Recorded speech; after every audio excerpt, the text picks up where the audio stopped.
Salam sejahtera Bapak Ibu Saudara-saudara, kita berjumpa lagi. Harapan saya adalah kita semua tetap sehat dan penuh dengan semangat. Bapak Ibu, mari kita masuk dalam saat teduh, mari kita berdoa. Yesus Tuhan Allah kami, terima kasih.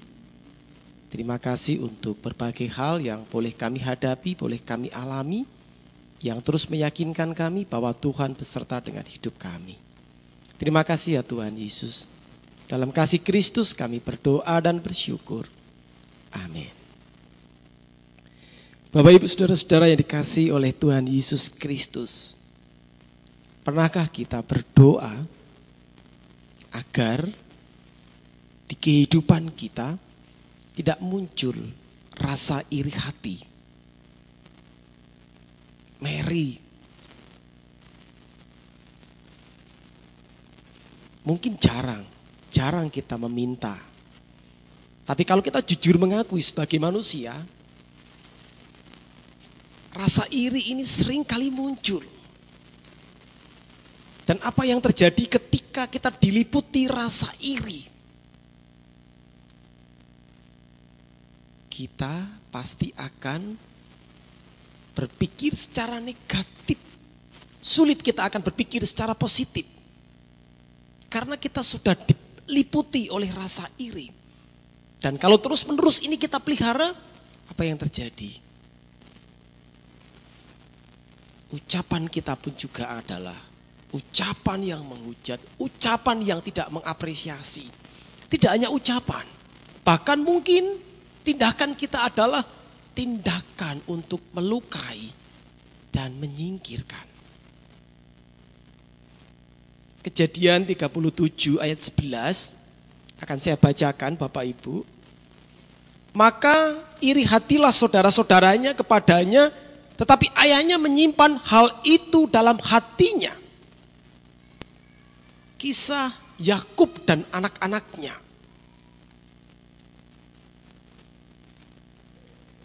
Saudara-saudara dari Yusuf, anak-anak Yakub, mereka iri dengan Yusuf.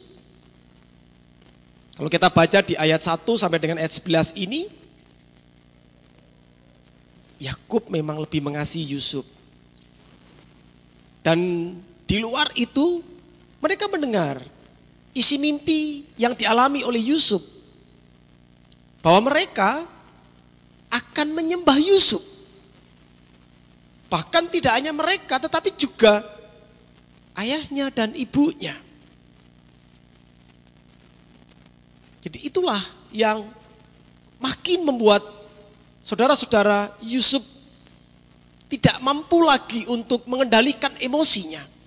Dan kalau kita baca kemudian di ayat-ayat selanjutnya, akhirnya mereka bersepakat menyingkirkan Yusuf. Banyak hal sebab yang membuat kita iri. Melihat saudara-saudara kita mungkin lebih diberkati.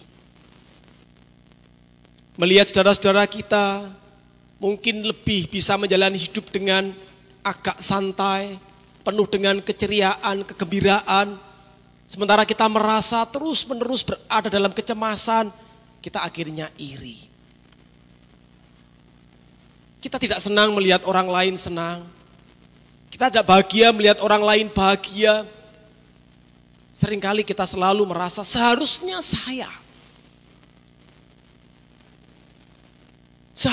saya yang ada di posisi itu, di tempat itu, ditampilkan dan sebagainya. Bapak Ibu, kita diingatkan dari ayat ini. Jangan simpan rasa iri hati. Jangan pelihara rasa iri hati. Selain tidak membuat kita bahagia, juga akan mengarahkan kita rasa iri hati ini. Membuat kita berbuat tidak baik. Berkata yang tidak baik. Berpikir yang selalu negatif. Padahal kita adalah sebagai anak Allah, pembawa terang. Penghadir cinta kasih. Iri hati ini adalah lawan dari kesiapan, kesediaan kita untuk menghadirkan cinta kasih. Marilah kita selalu dapat bersyukur, mensyukuri semua anugerah yang diberikan Tuhan kepada kita. Tuhan memberkati kita. Amin. Mari kita berdoa. Ya Tuhan, kami mengakui, kami jujur mengakui, kami sebagai manusia mudah untuk beriri hati. Bahkan kemudian kami mendendam sakit hati dan kemudian merencanakan hal-hal yang jahat kepada saudara kami. Kami mohon ampun, kami mohon pertolongan Tuhan. Roh Kudus mampukan kami menyingkirkan rasa iri hati di hidup kami agar kami sebagai anak-anak Allah mampu menghadirkan terang cinta kasih Allah. Meyakini bahwa Tuhan memberkati kami dan dengan berela hati kami juga memberkati sama kami. Ya Tuhan Allah kami mohon berkat Tuhan untuk kami dimampukan, dijauhkan dari rasa iri hati. Ampuni dosa dan salah kami ya Tuhan. Di dalam Tuhan Yesus kami berdoa dan bersyukur. Amin.